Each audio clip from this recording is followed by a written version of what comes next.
Salut mon ami, aujourd'hui j'espère que tu vas bien dans le cadre de la capsule numéro 11 du défi 30 jours de Martin Latulippe. Aujourd'hui j'ai le privilège d'avoir avec moi dans le cadre des hommes modernes s'expriment, quelqu'un qui, j'écoutais son partage tantôt, j'étais tellement ému et touché.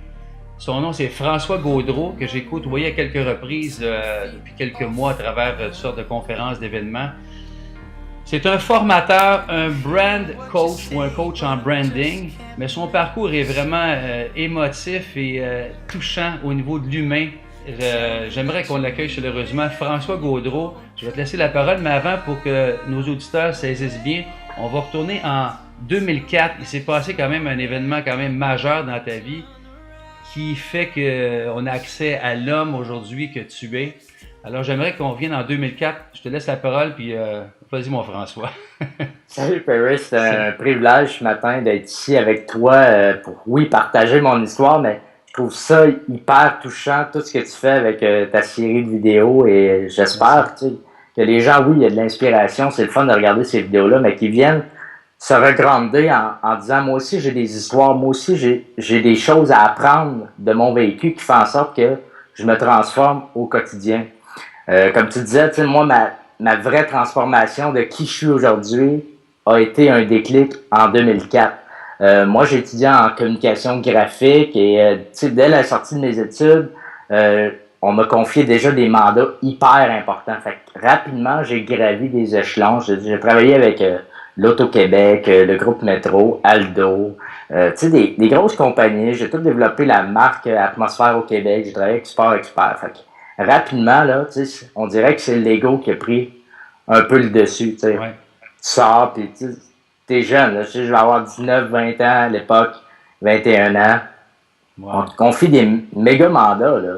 Puis tu réussis bien dans ces mandats-là, puis jusqu'au jour où est-ce qu'on réussit à accumuler plein de choses en dehors de nous. On se fixe des objectifs, on dit, regarde, ce qu'on veut dans la vie, c'est une maison, avoir un conjoint, un enfant. Moi, à 23 ans, j'ai acheté ma première maison. Puis on me ramène à mes 25 ans en 2004, où est-ce que, depuis quelques mois, j'étais sur une descente. Je comprenais pas du tout ce qui se passait parce que j'avais du succès. Mais j'étais pas bien. J'étais pas bien, puis jusqu'à temps qu'il y ait un certain déclic. Moi, à 25 ans, j'étais rendu au bout du rouleau. Vraiment, j'ai fait une dépression. Je me suis séparé. Je me suis remis en question à ce moment-là. Et jusqu'à une tentative de suicide, tu sais. Fait que là, dans ce déclic-là, j'ai dit, comment qu'on fait pour, à 25 ans, en être rendu là, là? C'était quelque chose de grave parce que, tu sais, des fois, c'est le creux de la vague qui t'emmène là. Moi, j'étais carrément en haut de la vague. Fait que c'est là que moi, la notion identitaire a pris le dessus. Pourtant, j'étais en identité visuelle, j'étais en identité graphique, tu sais, je connaissais beaucoup cette chose-là, mais j'étais de l'intérieur vers l'extérieur. Ouais. Et tout le temps en train de bâtir des identités sans être à l'écoute de qui j'étais, tu sais. Fait que c'était vraiment cette période-là, puis je te dis tout de suite, si j'avais pas eu mon enfant à ce moment-là, probablement on ne serait pas là pour se parler aujourd'hui, Perry. Ouais, ça vient me chercher. Moi, j'ai des enfants.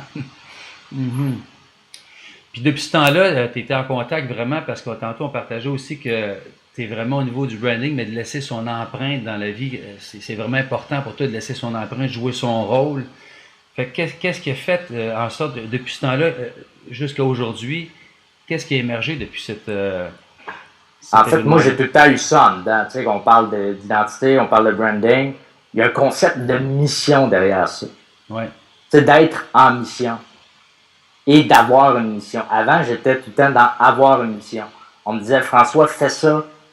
Paf, je le faisais, tu sais, puis je le faisais avec succès. Mais là, je me suis dit, OK, comment on peut passer du pour qui? J'étais en mission pour quelqu'un, pour quelque chose, à pourquoi je serai en mission. Et là, j'ai commencé un peu à me grounder. Tu sais. En 2009, moi, j'ai connu des cycles de 5 ans. En 2009, j'ai changé d'emploi, carrément de domaine. Là. Je suis tombé à la direction d'une municipalité. Je savais pas dans quoi je m'embarquais, mais j'étais en mission. J'étais en mission encore de l'externe à ce moment-là. Je disais, je savais même pas c'était où cette municipalité-là. J'ai dit, je vais les mettre sur la map. C'était ça sur quoi je me suis groundé, mais quand tu veux mettre quelque chose sur la map, moi j'étais en marketing, je travaillais avec des entreprises qui avaient beaucoup de ressources là, avec lesquelles on travaille. À ce moment-là, j'avais 0 ressources. Il fallu que je travaille avec la base. Il fallu que j'aille essayer de mobiliser les gens, les inspirer à dire OK, on est capable, on est une petite municipalité de 500, mais on peut aller à un autre niveau. On peut se rendre ce qu'on veut sans que j'aille chercher l'argent dans vos poches. Si vous acceptez ce rôle-là, si vous acceptez d'embarquer dans le projet, si vous acceptez de diffuser l'information qu'on veut diffuser et de rayonner plus grand que ça. Là. Et c'est là que l'esprit derrière d'être dans une mission, de laisser son empreinte, de jouer un rôle, a pris naissance, inconsciemment. Puis là, toute la distinction, c'est plus pour un client idéal, pour qui, c'est plutôt de se positionner avec, il faut que ça concorde avec nos valeurs, avec l'humain à l'intérieur de toi, qui tu es. Ça c'est clair, tu sais, je suis en connexion avec l'humain. Moi, je suis un gars hyper timide dans la vie. Puis du jour au lendemain, on me dit, ta job à toi, c'est upfront. J'étais dans un monde politique, là, où est-ce que j'avais besoin de parler aux gens, j'avais besoin de les convaincre, de les emmener. Tu sais, oui, il y a une partie politique, mais dans ces petites municipalités-là, le DG a un rôle beaucoup plus important que dans une grande ville où est-ce qu'on n'entend jamais parler de ces fonctionnaires-là. Là. François, on est limité un peu dans le temps. Je trouve ça tellement riche. Je pourrais parler avec toi pendant une demi-heure de temps. Je vais être obligé de conclure ici. Merci à l'auditeur qui nous écoute dans la capsule numéro 11. Écoute, je trouve ça vraiment riche que ce que nous partage. Puis tantôt, on parlait de ton empreinte. Donc, c'est important de laisser son empreinte, mais d'abord l'empreinte humaine pour ensuite atteindre l'organisation. Merci beaucoup, François. Merci aux auditeurs qui nous écoutent. Si vous avez des commentaires, laissez-nous des commentaires, partagez la vidéo. Puis je vous dis au revoir à la prochaine. Puis célébrez votre couleur unique aujourd'hui même. Yes. Merci. Bye bye. Ciao. Super. Bye bye.